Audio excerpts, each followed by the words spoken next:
Vamos a hablar de los seres vivos. Anteriormente hemos hablado de la creación del universo, de cómo se desarrolló todos los cuerpos celestes, y llegamos al punto donde la Tierra creó las condiciones necesarias para que se desarrollara la vida. Aquí se plantea otro de los grandes cambios de paradigmas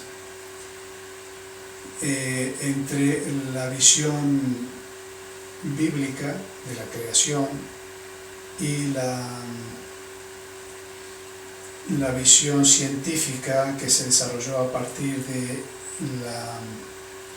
libro de evolución de las especies que escribió Charles Darwin en 1859, donde tenemos que la creación bíblica se desarrolló según lo que dice la cronología judía en el año 3760 a.C. Esto quiere decir que sería aproximadamente hace unos 6.000 años. Bueno, tiempo atrás, no hace mucho, hace menos de 100 años, todavía se creía que esto era lo correcto. Pero estaba ya la teoría de Darwin, que fue muy discutida hasta hace muy poco, pero la teoría de él decía que los seres vivos no fueron desarrollos aislados de los seres, sino que fue un desarrollo en cadena. Si bien la cadena se fue ramificando y se fueron desarrollando diferentes tipos de seres vivos, uno de ellos al final de esa cadena hasta el momento es el ser humano, pero hay otros. El ser humano supuestamente empieza a tomar una forma de ser humano semejante al de hoy hace 2,5 millones de años, no hace mucho, en ese desarrollo de la evolución. En la evolución de las especies, de lo que sabemos hoy, se ha dividido en diferentes reinos. Lo llaman reino Morena, reino Protista, reino Fungi, reino Plantae y reino Animalia. Cada uno de estos reinos fue apareciendo posteriormente al otro. Es decir, en principio se desarrollaron las bacterias, lo que serían seres unicelulares, compuestos de una sola célula. Esos seres unicelulares empezaron a desarrollarse, lo que sabemos hoy, hace 3.500 millones de años. Muchísimo tiempo. Pero durante casi 2.500 años, los seres unicelulares fueron amos y señores, no había otra cosa, no había otro ser vivo. Y recién a partir de hace 900 millones de años empezaron a aparecer otros seres un poquito más complejos, lo que llamamos protozoos, algas.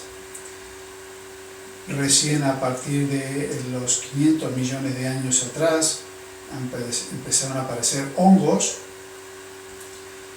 A la par, en el mismo tiempo aparentemente empezaron a surgir algún tipo de plantas, y los seres se fueron haciendo cada vez más complejos. Es decir, los seres unicelulares, por algún motivo, decidieron, o la naturaleza decidió, que en forma independiente no iban a poder evolucionar, no iban a poder enfrentarse al medio que los rodeaba. Por lo tanto, empezaron a unirse, es decir, se empezaron a convertir en seres pluricelulares, compuestos de más de una célula.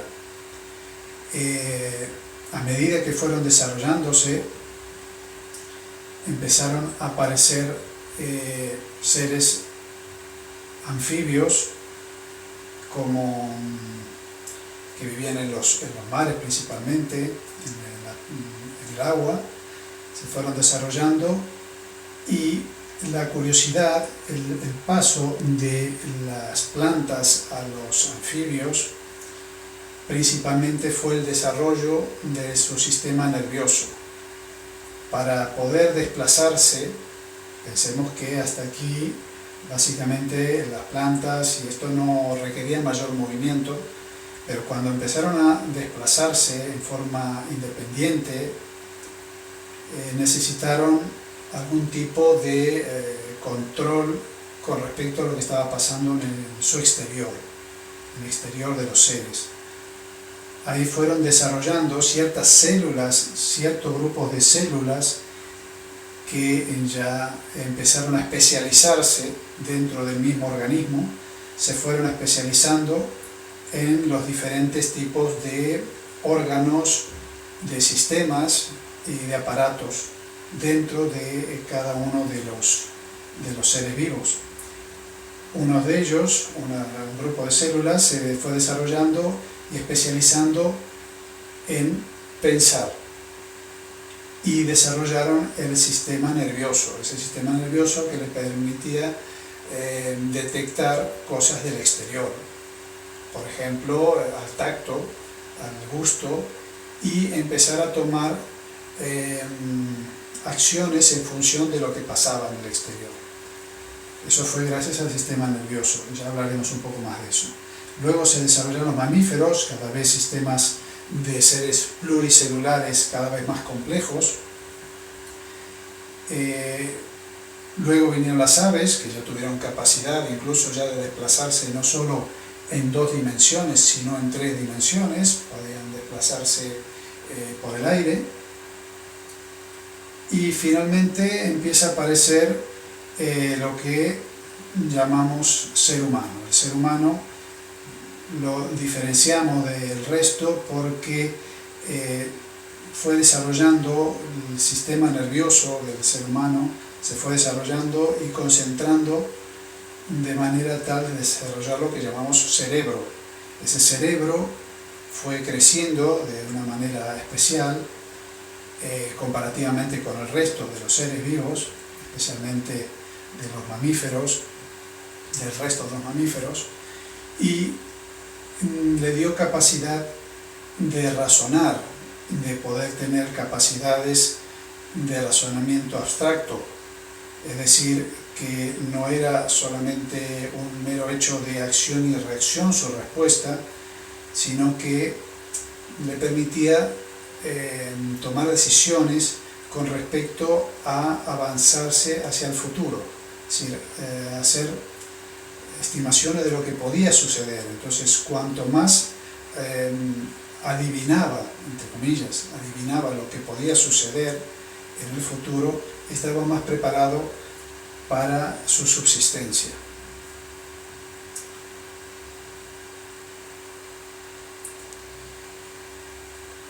Hacemos un alto aquí para hacer un comentario respecto de lo que varios científicos consideran hoy por hoy al conjunto del planeta Tierra y lo que acabamos de ver que llamamos seres vivos. Ese conjunto, para ciertos científicos, trabaja como un ser vivo en su conjunto. Ese conjunto lo llaman biosfera. Esa biosfera tiene la capacidad de autoequilibrarse en todo su conjunto, desde la proporción de oxígeno que ha mantenido durante milenios, gracias a la capa de ozono, gracias a la generación o ese equilibrio que mantiene el oxígeno, dióxido de carbono, gracias a las plantas. Recordemos que las plantas, gracias a la fotosíntesis, generan oxígeno durante el día, pero durante la noche consumen durante el día dióxido de carbono y emanan oxígeno, y durante la noche al contrario, y van manteniendo un equilibrio. También hablaban de la salinidad de los océanos, que permite la vida de todos los seres acuáticos, que si variara demasiado podría producir la extinción de los seres marinos. Sin embargo, se ha mantenido milagrosamente o sorprendentemente durante miles de años. Y todo ese equilibrio, que ahora el ser humano parece estar desequilibrando, pero todo ese equilibrio que se ha mantenido durante milenios, se produce desde el nivel molecular, consideran los científicos, hasta desde los tejidos, órganos, sistemas, el individuo, la población, cómo se manejan en comunidad, y luego todo el ecosistema que fue manteniendo, insisto, durante milenios, variando a veces un poco, pero siempre volviendo a buscar y encontrar un equilibrio que se manifiesta en su conjunto en el globo terráqueo en su conjunto, lo que les ha llevado a pensar que la Tierra completamente se mantiene como prácticamente un ser vivo. Es un ser vivo y le han dado el nombre de Gaia. Gaia, el nombre de la diosa de la Tierra. Curioso. O sea, que al final los científicos llegan a un punto más cercano a los criterios metafísicos, que consideraban a todo lo existente como algo vivo. Y de ahí podríamos extrapolarlo a todo el universo. Que el universo, aunque creamos que hay materias inertes, que los planetas pueden ser materias inertes, sin embargo, todos tienen algún tipo de vida, entre comillas, porque hablamos en la charla anterior, hablamos de que todos los planetas aún conservan altas temperaturas en su interior, entonces producen continuamente intercambios físico-químicos que alteran su composición, y por supuesto siempre hablando del tema de la emisión de esas energías hacia el exterior, hacia el universo mismo.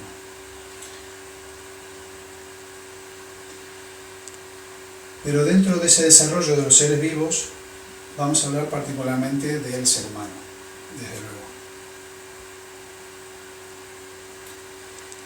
Lo curioso del ser humano, cuando hablamos de que los seres vivos se fueron multiplicando en el sentido de su desarrollo físico, partiendo de seres unicelulares a pluricelulares, fueron desarrollándose. Sin embargo, algo curioso, que cada célula del organismo, en este caso el ser humano, tiene capacidades que le han quedado desde su origen, es decir, son prácticamente autónomos en el sentido de que nacen, se alimentan, respiran, se reproducen y mueren.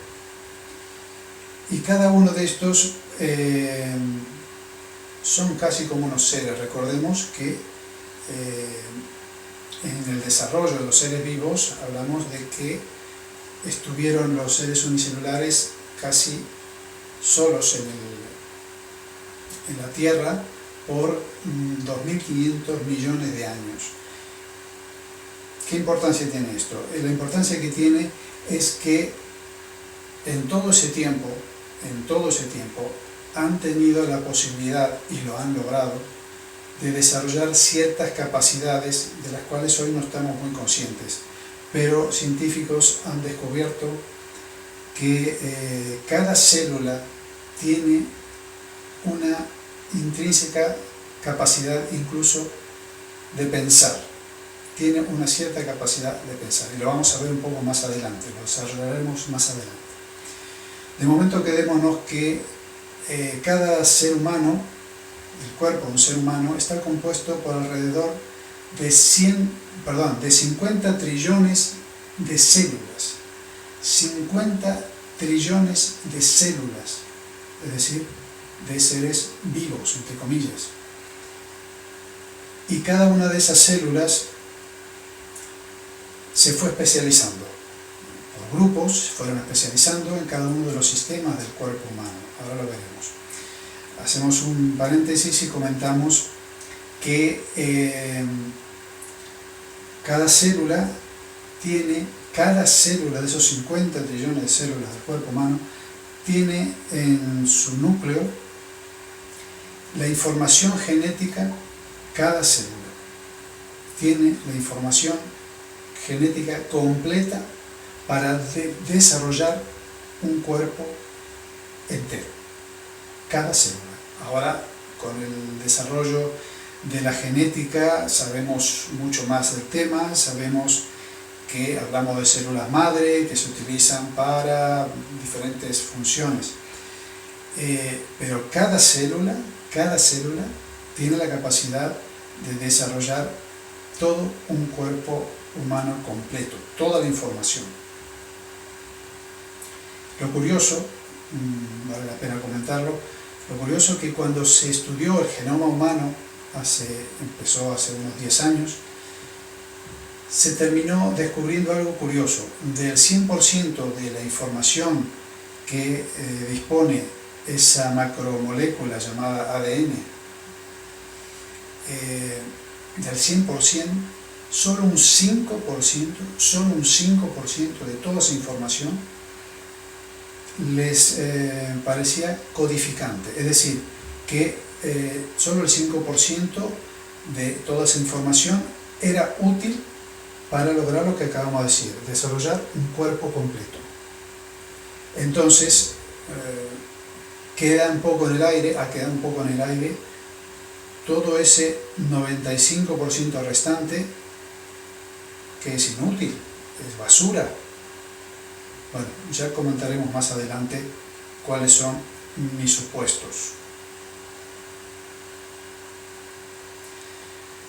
Entonces, en ese desarrollo de las células y de esa agrupación y de esa especialización que hicieron las células, buscando la mayor supervivencia, en este caso del ser humano, cada uno de los seres vivos, pero en este caso de los seres humanos, ha logrado especializarse en formar huesos, en formar músculos, el sistema circulatorio, digestivo, pero recuerdo y vuelvo a insistir que todos estos órganos y sistemas, aunque nos parezcan muy distintos, nacen y están compuestos de células, de las mismas células que se van desarrollando y se van especializando y cambiando, mutando para lograr cada uno de estos objetivos en la medida que vamos creciendo.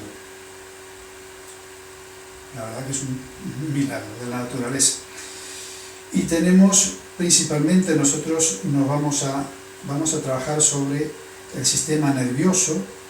Cuando hablamos del sistema nervioso hablamos principalmente del cerebro y del sistema hormonal o sistema endocrino. La combinación del sistema nervioso y el sistema hormonal o endocrino, donde están las glándulas, que son las que producen las hormonas que se liberan en el organismo, esa combinación hoy la medicina conoce bastante bien cómo se produce. La relación que vamos a comentar más adelante entre mente y cuerpo, y lo marco así, entre mente y cuerpo, es decir, el cerebro manda, el sistema endocrino obedece y libera hormonas.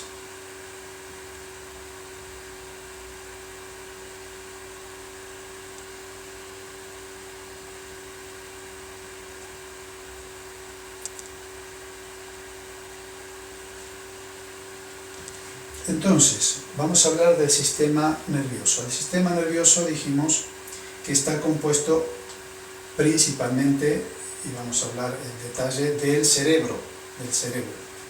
En el cerebro, aunque en todo el sistema nervioso, pero principalmente en el cerebro, encontramos unas células que se especializaron en pensar. Esas células se fueron desarrollando de tal manera, aquí vemos cómo se van desarrollando a través de los años, de cómo va creciendo la persona, y van logrando, estas células son las que llamamos neuronas, son las que están en el cerebro. Estas neuronas tienen unos tentáculos, vamos a llamarlo, unos hilos, unos dedos, que se contactan y se entrelazan con el resto de las neuronas. Esos contactos los llamamos sinapsis o conexiones. Esas sinapsis o conexiones entre neuronas en el ser humano pueden llegar a unas 10.000 por cada neurona, pero el cerebro humano tiene unas 100.000 millones de neuronas. 100.000 millones de neuronas. Si consideramos 100.000 por 10.000 contactos que tiene cada una de las neuronas con otra, imaginemos la cantidad de conexiones. Cuando decimos conexiones es de información, de capacidad de transmisión de información de que dispone el cerebro humano. ¿Para qué sirve esto? El ser humano tiene la capacidad de percibir a través de lo que llamamos los 5 sentidos. Tiene sensores del tacto, del gusto, del olfato, del oído y de la vista. Y cada uno de esos sensores, que tienen capacidad de detección externa, llegan esa información al cerebro y es analizada en función de varios factores. Uno de estos es la memoria, en función de las experiencias previas y de lo que uno estudia, de lo que aprende. Puede analizar y a sacar conclusiones de lo que está pasando en el medio externo. Ese medio externo puede ser agradable o puede ser adverso. En función de lo que interprete el cerebro de ese entorno, tomará acciones. Y ya veremos un poquito más en detalle qué puede pasar al respecto.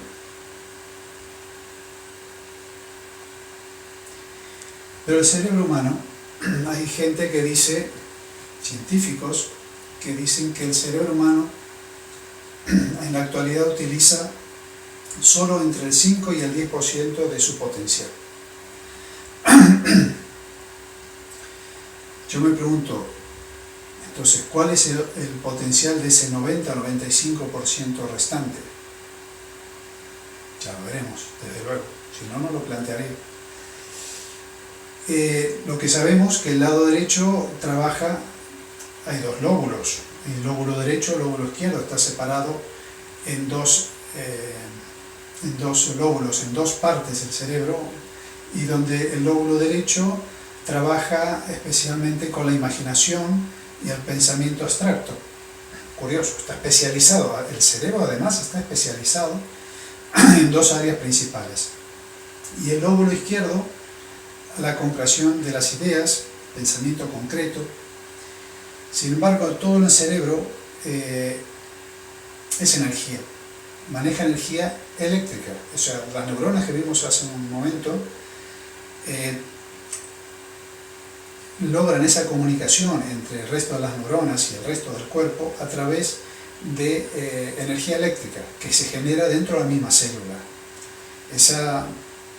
Cuando hablamos de que cada célula se alimenta, se nutre, respira, y esto parte de esa alimentación que que logra la célula genera electricidad a través de la glucosa, etc. Es un proceso químico, físico-químico, que produce electricidad. Esa electricidad está mesurada, está medida. Los científicos ya la saben cuál es y ahora lo veremos. Pero en principio lo que tenemos que tener claro es que en el cerebro, principalmente en todo el cuerpo humano, cada célula tiene este potencial, pero particularmente el cerebro humano maneja un potencial muy grande de energía eléctrica, energía en general. Y los científicos han empezado a estudiar esto hace un tiempo y están los aparatos con diferentes sensores que se ponen en el cerebro, en el cráneo de la persona, que se va a analizar. Se hacen gráficas de cómo fluctúan esas frecuencias de las células en particular, de las neuronas, y cómo se manifiesta a nivel gráfico, lo podemos ver ahí, pero está analizado en los diferentes tipos de frecuencia. Los diferentes estados de frecuencia cerebral están analizados de esta manera. Lo primero que se estudió fue en un estado de calma, de relajación, casi sin dormirse, pero de relajación máxima, y como fue el primero lo llamaron alfa. Y sí, midieron la tensión, y hoy sabemos que está entre 100 y 150 microvoltios, es decir, el cerebro está emitiendo una tensión, por lo tanto puede generar electricidad, y la genera para todos los pensamientos que hacen mover, por ejemplo, nuestros músculos, están transmitiendo electricidad para que el músculo se mueva. Luego estudiaron otro estado, por ejemplo, el estado un poco más, no dormido del todo, pero más relajado aún, llamaron teta. Otro ya prácticamente en estado de dormido prácticamente. La frecuencia cerebral estaba muy reducida, de 0,1 a 4 Hz, y las tensiones eran más pequeñas. Pero también estudiaron posteriormente en el estado, por ejemplo, que estoy yo ahora, estoy consciente, estoy despierto, lo llamaron beta. Las frecuencias cerebrales son más altas, de 12 a 32 Hz, esto es una frecuencia. La tensión cerebral es más alta, de 150 a 200 microvoltios, y posteriormente estudiaron otra que eran estados cuando uno está alterado, o está nervioso, o está con pánico, o estresado de algún tipo, lo llamaron gamma, y son el estado más alto de frecuencia cerebral y también de la tensión cerebral. En cada uno de estos estados han podido estudiar cómo reacciona el cerebro, o qué capacidad, qué comportamiento tiene el cerebro en cada uno de estos estados. Y por ejemplo, empecemos por el estado beta: racionamiento lógico, recuerdos automáticos, conversaciones habituales, autoconciencia. La mayoría del tiempo de vigilia transcurre en beta, es decir, en el estado que, por ejemplo, estoy yo ahora. En alfa podría decirse que están en medio del consciente y del inconsciente. Produce imaginación y lucidez creadora, mayor memoria, asimilación y capacidad de estudio, mejor rendimiento en el deporte, ideal para proyectar autosugestiones y comportamientos, relajación mental y muscular. Este es un estado que se logra muy fácilmente con un poco de relajación física, y es un buen estado para reducir el estrés. Y por supuesto, cada vez que bajamos un poquito aquí, estaríamos, para la gente que no está preparada, no está entrenada, logra estos estados, pero cuando está dormido, o profundamente dormido. pero gente con mucho entrenamiento ha logrado entrar en estos estados consciente. Y se dice que, por ejemplo, en el estado teta es un estado de imaginación espontánea, estados oníricos, ensoñación. Sus características son muy parecidas a la frecuencia alfa, solo que más pronunciadas. Y en delta, gente con mucho entrenamiento durante muchos años, ha llegado a tener sueños oníricos, estados de reacondicionamiento físico, reestructuración física y mental. Aproximadamente su culmen dura unos 90 minutos en la fase de sueño profundo. No es la más conocida esto, no está muy estudiado. Y luego tenemos el nivel inconsciente, que no se logra ningún tipo de frecuencia cerebral ni, por supuesto, de tensión eléctrica. Y el estado gamma, que son estados histéricos y pérdida de control y de propia personalidad, agresividad, pánico, estado de miedo, cólera, terror o ansiedad desbordada. De todo esto, yo me quedo con lo siguiente.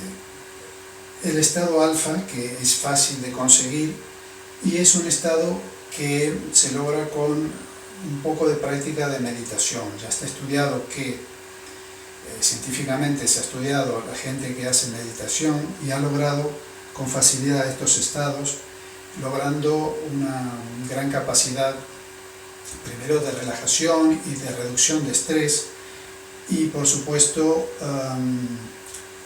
logra unas capacidades de memoria mejorada para el estudio, etcétera, que mejora la condición de la calidad de vida.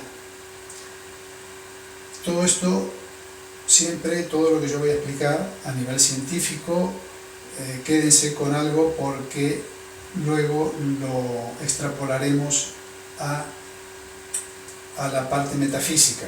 Porque estoy hablando del cerebro y estoy hablando de que aquí hay energía, emisión de energía. Esto es lo que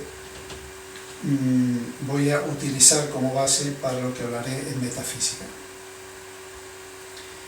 Pero otras cosas curiosas que tenemos es que el cerebro tiene la capacidad de autoengañarse, entre comillas, de autoengañarse. Tal es así que los médicos saben muy bien cómo funciona el cerebro y conocen lo que es el efecto placebo. El efecto placebo, a ver qué dice aquí.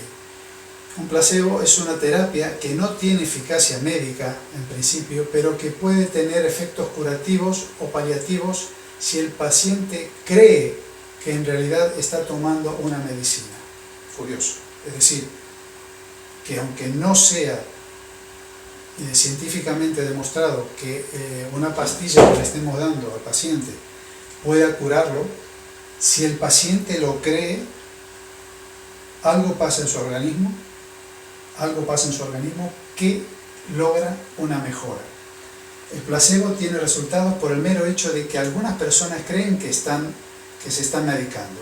Se ha demostrado que solo pensar en un fármaco placebo alivia el dolor y es suficiente para que el cerebro despida sus analgésicos naturales llamados endorfinas.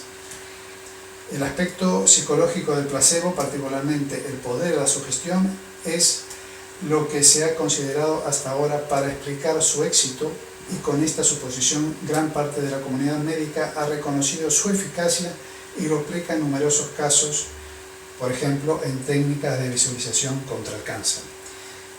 ¿Qué es esto? Repito, aquí está demostrado, los científicos lo llaman efecto placebo, que si tú a una persona le haces creer que estás medicándola, aunque le estés dando un caramelo, el cerebro, y hablamos hace un rato de la combinación entre el sistema nervioso y el sistema endocrino, es decir, las glándulas que generan hormonas, es decir, sustancias químicas, tienen la capacidad potencial de curarse a sí mismo. Pero ahora lo vamos a ver aún más en detalle más adelante.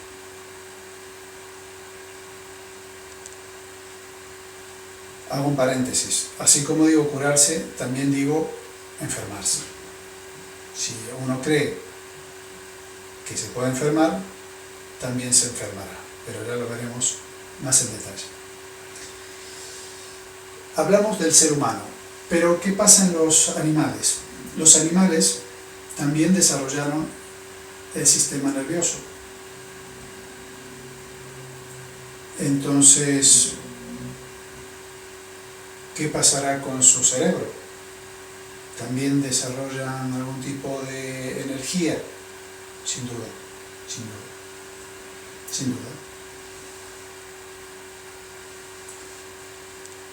Y más aún, porque hay casos demostrados en que determinados animales tienen un comportamiento que sugiere la existencia de formas de percepción que van más allá de cualquier capacidad racional. Por ejemplo, perros que saben cuando sus amos están de regreso al hogar, gatos que responden al teléfono cuando llama a una persona a la que están muy unidos, caballos que pueden encontrar el camino a su casa en un terreno desconocido, animales que anticipan terremotos u otras catástrofes. Hace poco se habló mucho de los tsunamis y los animales se escapaban mucho antes de que suceda. La ciencia hoy en día no es capaz de explicar estos hechos, sin embargo, ya está avanzando en ese aspecto.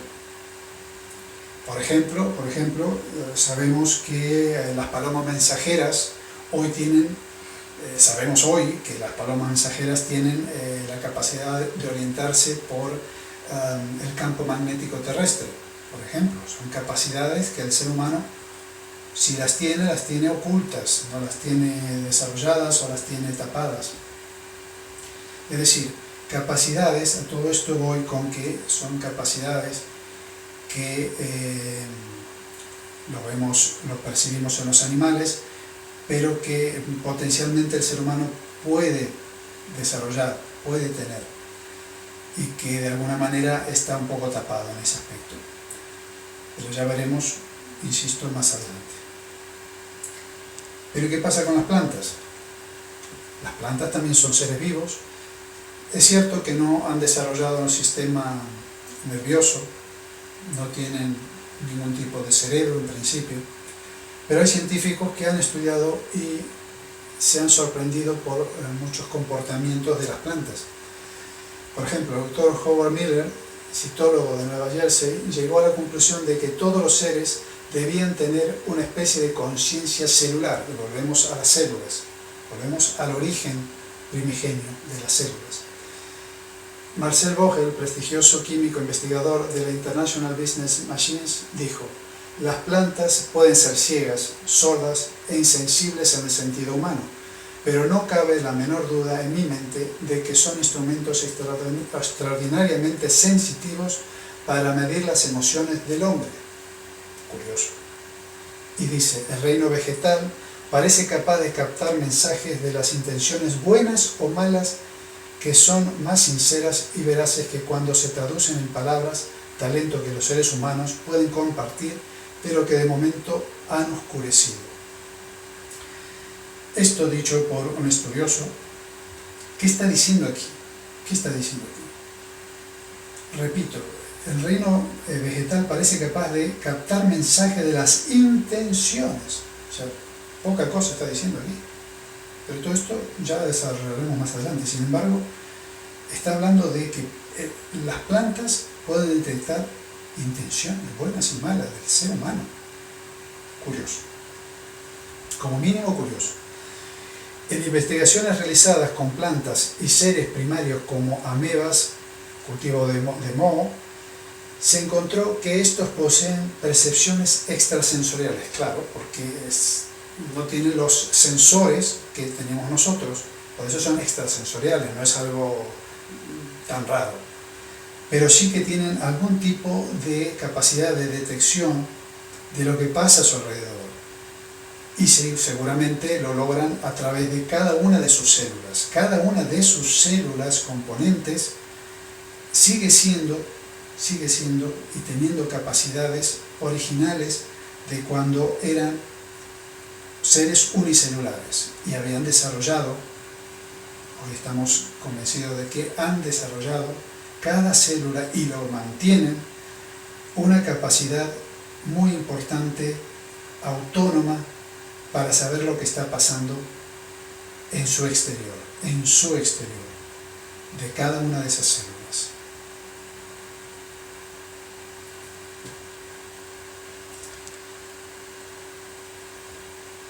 Pero hasta hace poco tiempo todo eso había quedado un poco perdido. No se terminaba de explicar qué sucedía. Sin embargo, hace poco tiempo ha salido este libro, el libro del doctor Bruce Lipton, biólogo, que se llama La biología de la creencia. En este libro, el doctor dice que las células tienen dos tipos de comportamientos hacia los agentes externos, y lo llama de crecimiento o protección. Pero esto lo vamos a desarrollar en otro capítulo, porque se nos va a extender mucho.